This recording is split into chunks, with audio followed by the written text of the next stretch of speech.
Assalamualaikum warahmatullahi wabarakatuh. Saya perwakilan dari kelompok 5 akan menjelaskan tentang teknik manajemen kelas. Yang pertama yaitu, bangun hubungan ini adalah teknik manajemen kelas yang paling efektif. Ketika siswa mempercayai gurunya, mereka berusaha lebih keras untuk mengikuti aturan.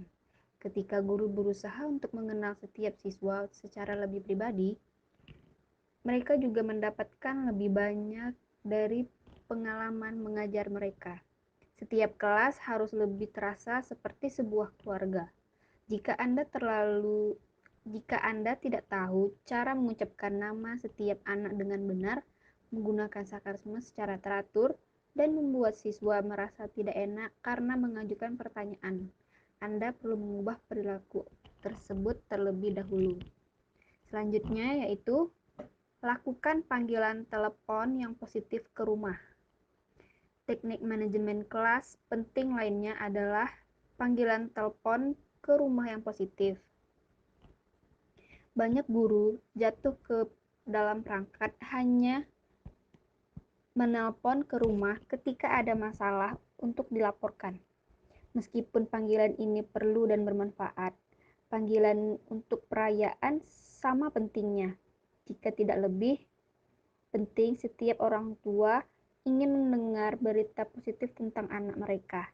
Nah, dan penguatan ini hampir selalu kembali kepada siswa.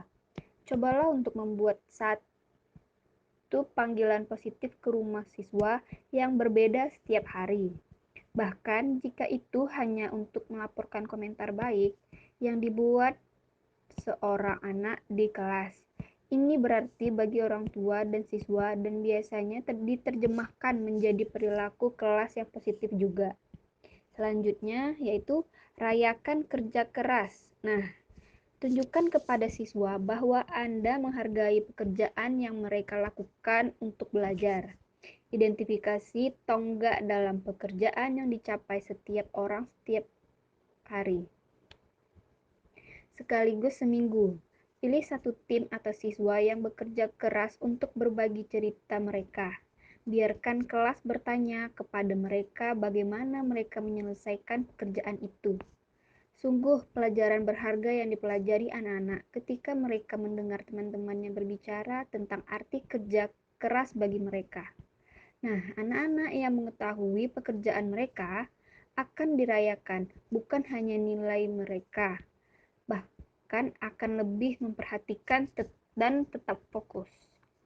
Selanjutnya yaitu pertahankan otoritas sepanjang tahun. Nah, di sini Anda bisa bersungguh-sungguh saat memulai tahun, tetapi mudah untuk sedikit bersantai seiring berjalannya waktu.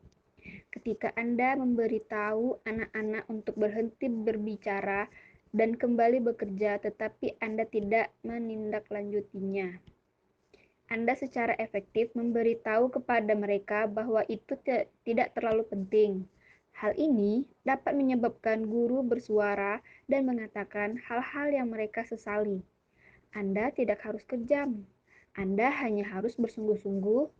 Dan jadi buatlah daftar aturan yang efektif dan benar-benar penting bagi Anda dan kemudian bagikan dengan siswa Anda. Dan terakhir, posting secara jelas dan sering merujuk kepada mereka. Selanjutnya ada tentang pastikan bahwa siswa mengetahui apa arti peraturan Anda. Nah, hanya karena Anda telah menyatakannya, membagikannya, dan mengepostkannya, bukan berarti siswa tahu apa yang mereka maksud. Versi tidak bicara Anda mungkin berbeda dari versi mereka. Manusia berbicara karena banyak alasan, jadi pertahankan harapan yang sesuai.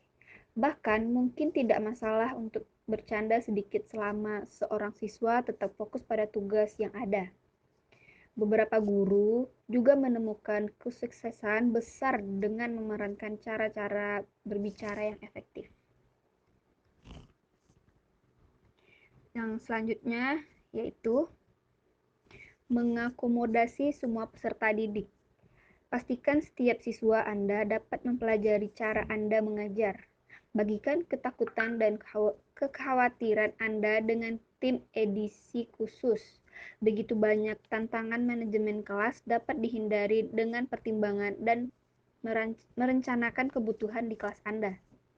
Pastikan untuk berbagi akomodasi individu dengan setiap siswa yang terpengaruh sehingga mereka juga tahu ada rencana. Lalu, memahami prosedur dan konsekuensi mungkin hanya yang dibutuhkan seorang anak dengan masalah perilaku agar merasa lebih bisa mengendalikan impuls mereka. Ingatlah untuk merancang pelajaran yang menentang semua orang dengan cara yang mereka butuhkan untuk ditantang. Yang terakhir, yaitu bersiaplah. Meskipun kita tidak diharuskan untuk menyerahkan rencana pelajaran, bukan berarti kita tidak boleh melakukannya. Ada banyak hal yang harus dikelola sepanjang hari, dan tidak mengetahui apa yang seharusnya Anda ajarkan dapat dengan mudah menghancurkan hari yang baik. Kembangkan rencana yang sesuai dengan gaya mengajar Anda. Mengakomodasi semua pelajar sejalan dengan standar kurikulum dan membangkitkan rasa ingin tahu siswa-siswa Anda. Ketika anak-anak merasakan hasrat Anda dan tahu kemana arah pembelajarannya, nah, mereka akan terpacu untuk mewujudkannya.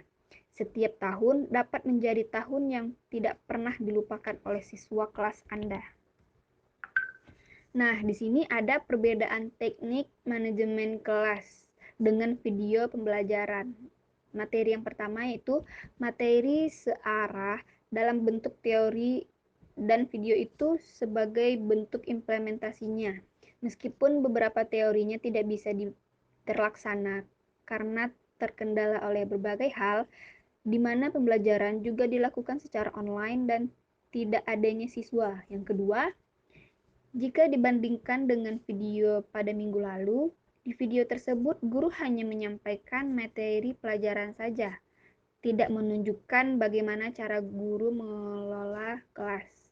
Nah, yang ketiga, strategi melakukan panggilan telepon yang positif ke rumah tidak terlihat di video tersebut, karena di video hanya terdapat proses pembelajaran saja. Sedangkan strategi ini dilakukan oleh guru di luar jam pelajaran. Nah, yang terakhir, yang keempat, salah satu implementasi teori dalam video yaitu penggunaan bahasa yang sederhana oleh guru sehingga lebih mudah dipahami oleh siswa. Hal ini akan membuat kesan seolah-olah guru memiliki hubungan yang dekat dengan siswa.